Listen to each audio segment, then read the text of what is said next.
학생 여러분 안녕하십니까. 2020학년도 수능 특강 해양의 이해를 이해시키기 위해서 강의를 맡게 된 교사 박정석입니다. 자, 반갑습니다.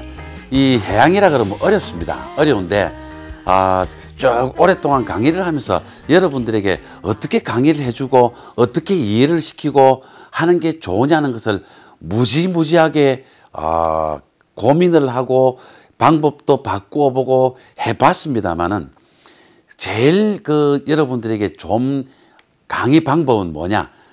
감동을 주는 게 제일 좋은 것 같아요. 우리 드라마를 보든 영화를 보든 또는 음악을 듣든 감동이 없으면은 남아 있지를 않습니다. 그죠? 그래서 여러분들에게 최선을 다해서 좋은 그림, 좋은 문제 또는 좋은 강의법 이런 것들을 가지고 여러분들에게 감동을 줘서 이해를 시키면 돼. 결과는 뭐냐면은 점수입니다. 그죠? 그래서 여러분들에게 감동을 드리면서 점수가 향상될 수 있도록 하는 그 내용입니다. 감동 팍팍 점수 쑥쑥이 바로 우리 해양의 이해 수능 특강 캐치프레이즈라 그럽니까? 모토로 잡고 시작하겠습니다. 그래서 이 내용들이 이렇게 6단원이 있는데 참 이 시험 문제요 나오는 거 보면은 거의 균이다 보시면 됩니다. 균등하게 나오는데 둘 이 정도예요. 그죠? 그럼 12문제입니까? 20문제인데 그럼 이제 조금 더 내야 되겠죠. 그죠? 뭐 2개, 3개, 4개, 4개, 3개, 2개. 그러면 20문제 될 거예요, 아마. 자, 그러면 2020학년도 대학 수학능력시험은 언제 봅니까? 19년 11월 14일 목요일 같아요. 요거는 팩트 체크 한번 해봐야 됩니다. 쌤이 아직 발표 안 한 걸로 알고 있는데 거의 이때쯤 해요. 자, 그 다음 20문제가 나오고 50점입니다. 그 다음 30분에 풀어야 되는데 20문항이기 때문에 여러분들은 한 문제당 1분 30초에 해결해야 돼요. 그 다음에 오지선다형입니다. 배점은 10문제 2점, 10문제 3점. 그래서 50점이 된다는 이야기죠. 그죠? 그 다음에 이런 식으로 출제된다는 이야기예요. 요건 개념 원리가 40%. 근데 문제 해결이 60%인데 이거 여러분이 조금 이해하기 힘들어요. 힘든데 그 자료로들은 여러 가지를 씁니다. 자, 그러면 1등급을 향해서 여러분들이 출발할 건데 첫 번째 수능 특강에서는요. 일단 개념과 원리를 잡아야 됩니다. 그리고 각 단원마다 10문제씩에서 20단원이기 때문에 한 200문제가 되는데 기출문제가 또 들어가기 때문에 문제는 좀 많아집니다. 그래서 그걸 개념으로 해서 여러분들이 공부하신 다음에 6월 모의평가를 한번 봅니다. 그죠? 그 다음에 이 20문항도 또 참조해야 돼요. 그 다음에 6월 모의평가 지나고 나면은 한 7월 달쯤에 수능 완성을 공부를 합니다. 그때도 실전 문제 200문제를 해요. 이런 과정을 통해서 여러분들은 수능 9월 모의평가를 보고 난 다음에 11월 14일 목요일 수능을 보게 되는 거예요. 그러면 70문제 연계이기 때문에 여러분들 공부만 하시면 얼마든지 1등급에 가까워질 수가 있습니다. 자, 그 다음입니다. 출제 경향은 어떠냐 하면은요. 기출 무시하면 안 돼요. 모평 무시하면 안 돼요. 굉장히 중요합니다. 거기에서 출제된 문제가 형태를 바꾸어서 나온다는 이야기예요. 즉 다시 말해서 거의 같은 형태가 나오는 경우가 작년과 올해 있었습니다. 작년과 올해 그 문제가 있었어요. 복상계가 그랬어요. 기출 문제 중에 일부 문제를 또 문제를 만들 수가 있습니다. 이런 문제도 있습니다. 기출 문제 개념 연관된 내용을 출제하십니다. 다음에 기출문제의 개념을 새로운 형태로 바꾸어서 출제합니다. 그리고 70% 연계 중요하죠. 그죠? 자, 다음 보겠습니다.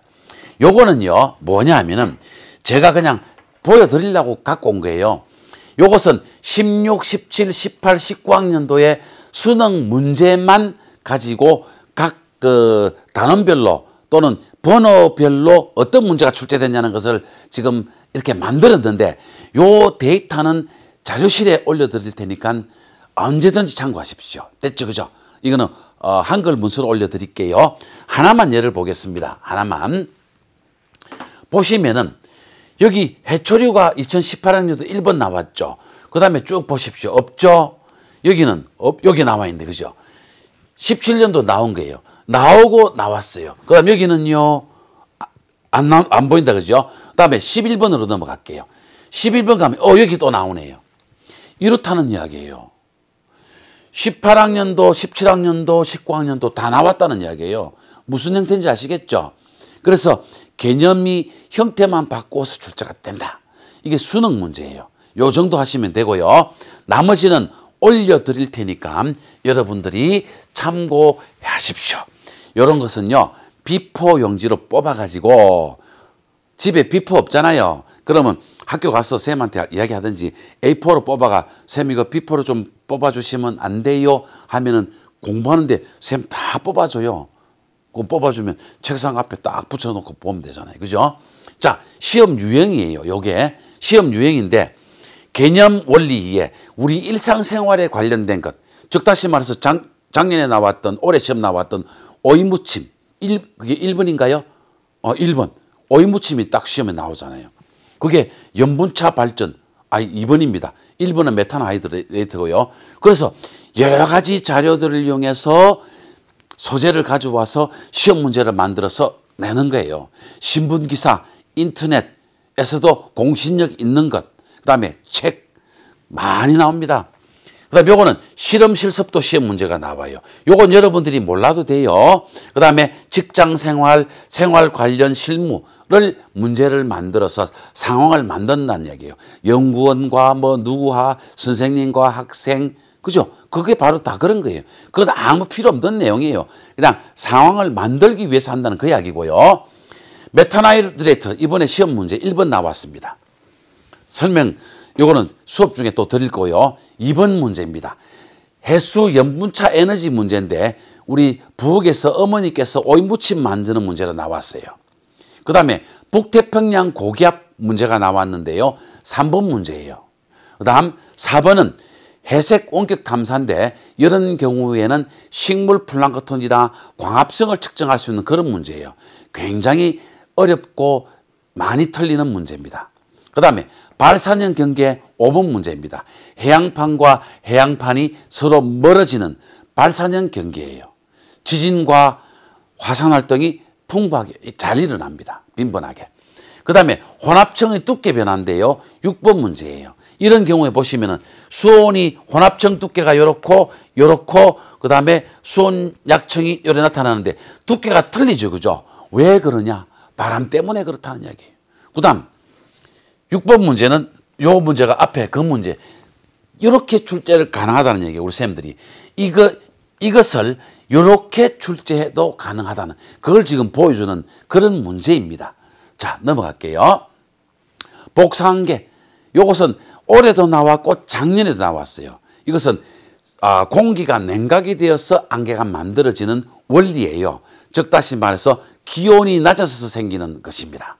그 다음에 8번 문제 강반원에서 풍향과 피향 굉장히 중요합니다. 시험에 안 나온 적이 없어요. 상황만 바뀌어서 출제된다는 이야기입니다. 자, 요광류가 나왔네요.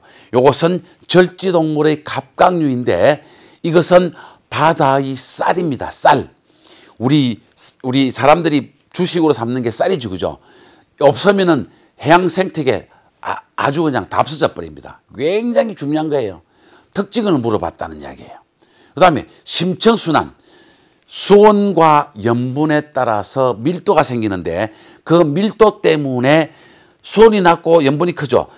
가라앉는 거예요. 요렇게 가고 요렇게 가는 거예요. 이게 바로 뭐냐 하면은 심층순환인데 우리 학생들 아마 잘 알 거예요. 공부하면은. 굉장히 중요하고 시험에 출제가 많이 됐습니다. 그 다음에 해양생물 유래 기능성 물질인데 홍해삼에서 사포닌 비슷한 항암 치료제를 뽑아낸다 하는 그런 문제가 나왔는데 유사한 게 뭐가 있느냐? 그게 시험에 나온 거예요. 잘피 또 나왔습니다. 잘피. 생태계에서 굉장히 중요한 거예요. 그 다음에 13번은 뭐가 나왔느냐 하면은요. 이것은 이산화탄소가 나왔네요. 여기 이산화탄소 곡선이에요. 그 다음에 열대 저기압과 온대 저기압을 비교, 특징하는 거 14번에 나왔습니다.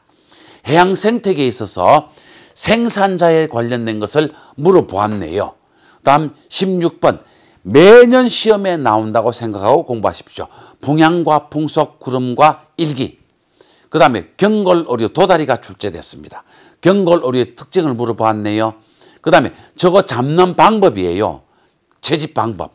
그 다음에 19번, 여기와 여기에서 왜 에너지가 수렴이 되고 에너지가 발산이 돼서 침식작용이 일어나고 퇴지작용이 일어나냐.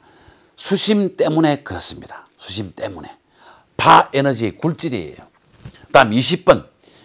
이것은 아랍인들이 홍해를 빠져나와서 소말리아 앞바다에서 인도, 코친이나 게랄라주, 고아주까지 무역을 하면서 왔다 갔다 할 수 있던 그게 바로 이유가 뭐냐. 기압의 차이 때문에 그렇다는 문제예요. 이것을 왜 보여드렸느냐. 이걸 여러분이 한번 봐야 동기가 유발될 것 같아서 여러분들이 보여드렸는데요. 이렇게 해서 여러분들에게 설명을 드렸습니다. 자, 그러면 1등급을 위해서 여러분들이 해야 될 게 뭐냐. 계획을 잘 세워야 돼요. 시간과 그 중요성이 굉장히 중요합니다. 이게 시간 관리가. 그 다음에 실천해야 되는데 학교 선생님 수업 우선 들으십시오. 제일 잘하시는 분이 학교 선생님이십니다. 그 다음에 수능 특강과 수능 완성해서 조금 부족한 부분을 완성시키십시오. 그 다음에 시험 칠 때까지, 사실은 죽을 때까지죠. 정신적으로 건강하고 육체적으로 건강해야 여러분들은 여기를 가까이 갈 수가 있습니다. 자, 그러면 여기까지 하고 여러분 강의 시간에 뵙도록 하겠습니다. 고맙습니다.